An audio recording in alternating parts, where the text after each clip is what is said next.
maka sahabat berusaha untuk mengobati luka Nabi sallallahu alaihi wasallam. Di antaranya Ali bin Abi Thalib radhiyallahu anhu, yaitu menantu Nabi sallallahu alaihi wasallam, maka dia pun pergi ke ada sumber air di dekat Gunung Uhud disebut dengan Mihras.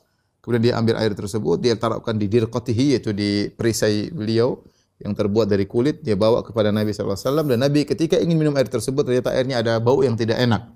Maka akhirnya Rasulullah tidak jadi minum sallallahu alaihi wasallam. Kemudian air tersebut digunakan untuk membersihkan luka dari wajah Nabi sallallahu alaihi wasallam. Kemudian datang Fatimah, ya, putri Rasulullah sallallahu alaihi wasallam, maka beliau pun mulai mengobati luka ayahnya Rasulullah sallallahu alaihi wasallam, ya. Ketika dia datang menemui Nabi sallallahu alaihi wasallam, lihat kondisi Nabi yang terluka, berlumuran darah wajah beliau, kemudian darah tidak berhenti-berhenti, maka dia pun segera memeluk Rasulullah sallallahu alaihi wasallam, kemudian dia pun berusaha membersihkan luka yang keluar dari wajah Nabi dengan air.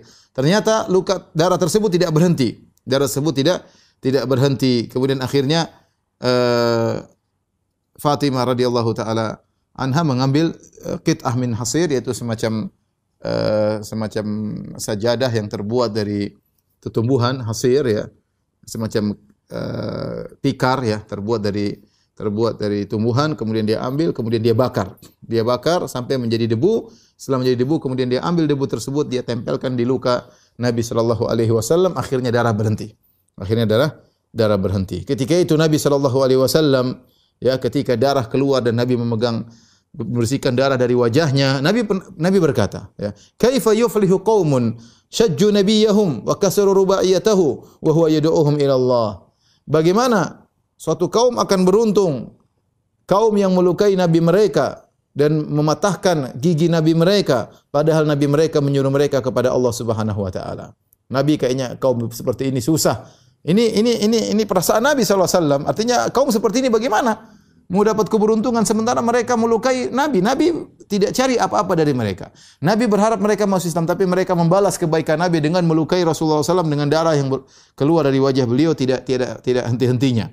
Ketika Nabi mengatakan bagaimana beruntung suatu kaum yang seperti ini, maka Allah turunkan ayatnya menegur Nabi sallallahu alaihi wasallam. Kata Allah, "Laisa laka minal amri syai'un, aw yatuba 'alaihim aw yu'adzibahum fa innahum zalimun." Ya Rasulullah, bukan urusanmu tentang hidayah kepada mereka.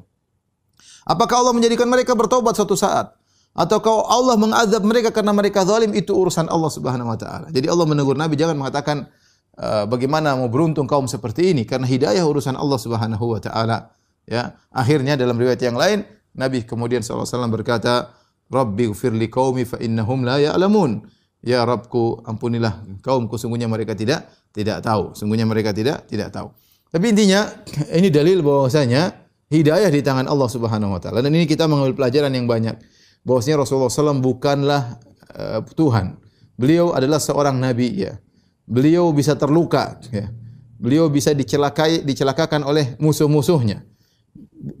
Wajah beliau keluar darah, gigi beliau pecah, ya, sampai ada besi masuk ke dalam pipi Nabi sallallahu alaihi wasallam, ya. Kemudian beliau juga tidak tahu masa depan. Ya, kalau beliau tahu masa depan, beliau tidak akan celaka. Makanya Allah mengatakan kepada Rasulullah SAW, katakanlah, "Qul inni la a'lamul law kuntu a'lamul ghaiba lastakthartu minal khair wa ma massani as-su." Katakanlah wahai Muhammad, ya, "Qul la amliku li nafsi naf'an wa la dharran illa ma syaa Allah." Katakanlah, aku tidak menguasai kemudaratan dengan manfaatan untuk diriku kecuali yang Allah kehendaki. Walau kuntu alamul ghaiba, kalau aku tahu masa depan, lastakthartu minal khair, aku akan banyak melakukan kebaikan untukku, ya. Wa ma masaniya su, dan aku tidak akan ditimpa dengan keburukan. Tapi Nabi tidak tahu apa yang menimpa dirinya. Nah, Nabi tidak tahu apa yang menimpa dirinya. Ternyata beliau terluka dan beliau juga adalah manusia. Ketika beliau mengatakan bahwasanya bagaimana bisa beruntung suatu kaum yang melukai seorang nabi, Allah tegur, "Laisa laka minal amri syai'un." Itu bukan urusanmu. Apakah Allah kasih hidayah kepada mereka atau Allah mengazab mereka karena mereka zalim? Dan ternyata banyak di antara mereka dapat hidayah setelah itu, ya. Ini menunjukkan semuanya bahwasanya Nabi sallallahu alaihi wasallam bukanlah Tuhan dan tidak sampai pada derajat Tuhan sama sekali. Ini juga dalil bahwasanya para nabi mereka juga diuji oleh Allah Subhanahu wa taala, mereka juga terluka, ya. Mereka juga merasakan kepedihan, mereka juga merasakan sakit dan yang lainnya.